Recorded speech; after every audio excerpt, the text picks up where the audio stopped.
Tuhan, terima kasih, kami bersyukur buat kebaikan Tuhan. Dan saat ini kami mau dengar firman-Mu. Biar firman-Mu itu menjadi kekuatan buat setiap kami ya Tuhan, untuk kami berjalan hati-hati dalam kehidupan ini ya Tuhan Yesus. Pimpin kami, tuntun kami, berikan kami roh pengertian untuk kami boleh mengerti kebenaran-Mu ya Tuhan Yesus. Terima kasih Bapa, kami sudah berdoa dan mengucap syukur. Haleluya, amin. Kita buka firman Tuhan dalam 2 Timotius pasal yang kedua ayat yang keempat. Seorang prajurit yang sedang berjuang tidak memusingkan dirinya dengan soal-soal penghidupannya, supaya dengan demikian ia berkenan kepada komandannya. Setiap kita dalam kehidupan ini sedang berjuang seperti seorang prajurit. Untuk apa? Untuk berkenan kepada komandannya. Orang yang berjuang tuh orang yang gak santai gitu.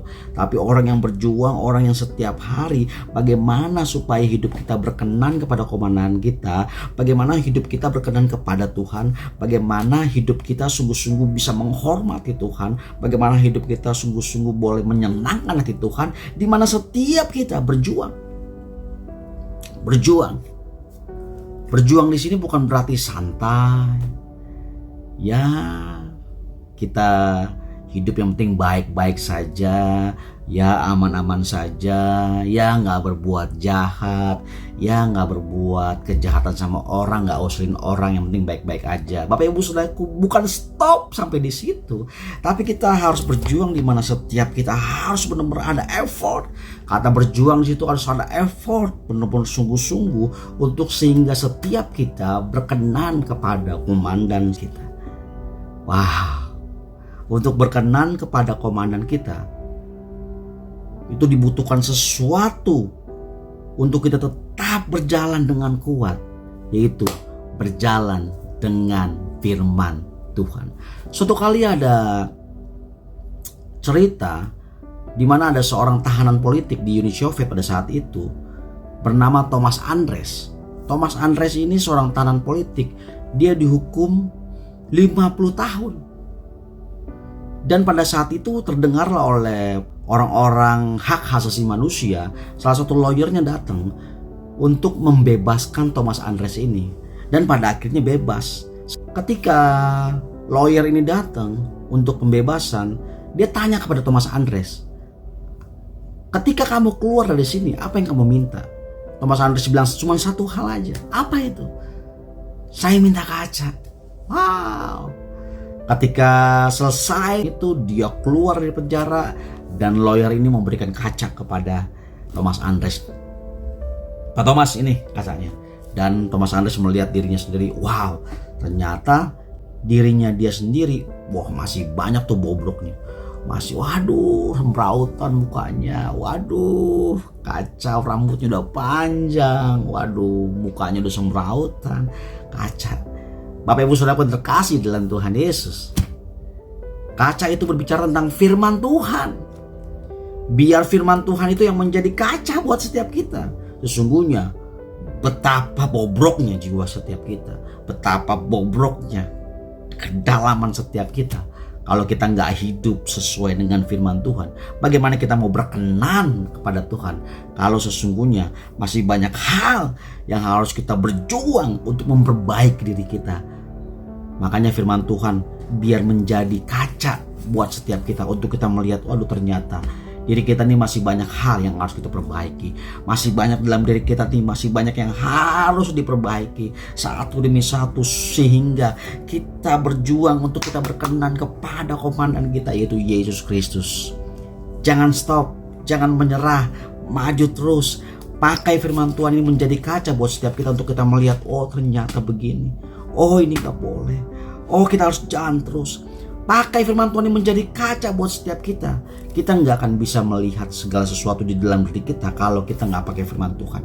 Karena apa? Kalau kita tidak melihat diri kita dengan kacamatanya firman Tuhan, kita akan merasa sombong, kita akan merasa benar, kita akan merasa oke aja. Tapi biarlah firman Tuhan ini menjadi kaca buat setiap kita, dimana setiap kita berjuang, kita berjalan, Kita berjalan bersama dengan Tuhan. Kita berjalan lagi.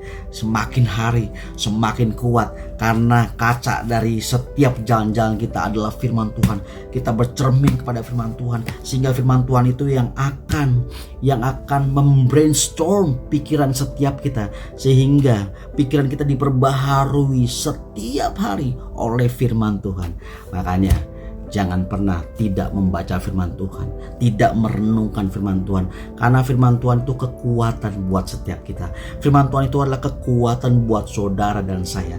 Jangan sampai kita mengabaikan firman Tuhan. Aduh, aku gak ada waktu untuk baca firman Tuhan.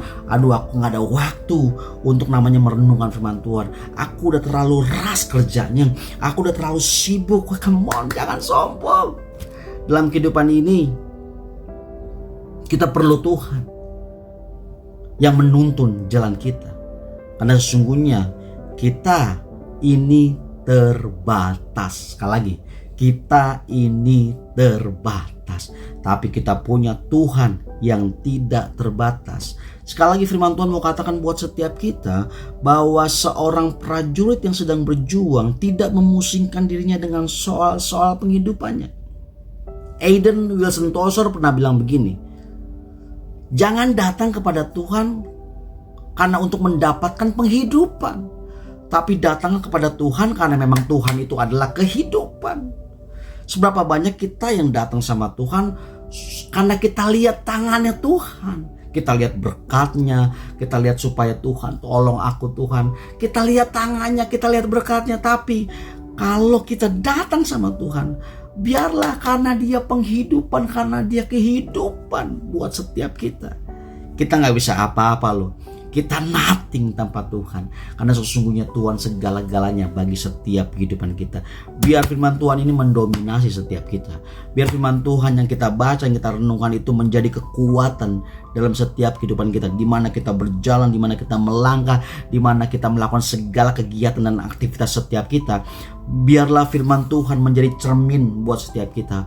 Oh, ternyata firman Tuhan katakan ini begini, firman Tuhan katakan ini begini. Dan akhirnya kita berjalan hati-hati, dimana setiap kita harus berjuang. Dalam perjalanan hidup ini gak semuanya mulus. Dalam perjalanan hidup ini gak semuanya oke aja. Tapi ada setiap masalah, ada badai, ada pergumulan, ada persoalan yang harus saudara dan saya lewati. Tapi dengar baik-baik, ketika saudara hidup sesuai dengan firman Tuhan, saudara sedang berjalan dalam tuntunan Tuhan. Sekali lagi, ketika saudara hidup sesuai dengan firman Tuhan, saudara sedang berjalan dalam tuntunan Tuhan. Ingat, hidup ini berjuang. Gak ada yang instan, gak ada yang tiba-tiba jadi. Tapi kita harus melatih hidup kita. Latih terus. Baca Alkitab, renungkan, hidup benar, dilatih terus sampai sungguh-sungguh kita hidup berkenan bagi komandan kita, yaitu Tuhan Yesus Kristus. Bapak Ibu Saudara yang terkasih dalam Tuhan Yesus, biar firman Tuhan ini menjadi kekuatan buat setiap kita, di mana setiap kita harus hidup sesuai dengan firman Tuhan, di mana firman Tuhan ini menjadi kaca buat setiap kita, untuk kita bisa melihat diri kita yang harus banyak diperbaiki, sehingga kita menjadi serupa dengan Yesus Kristus. Di mana kita berjalan, di mana kita melangkah, di mana kita berbisnis, di mana kita bekerja, semua seperti apa yang Tuhan mau. Biar firman Tuhan menjadi kekuatan buat setiap kita. Amin. Kasih.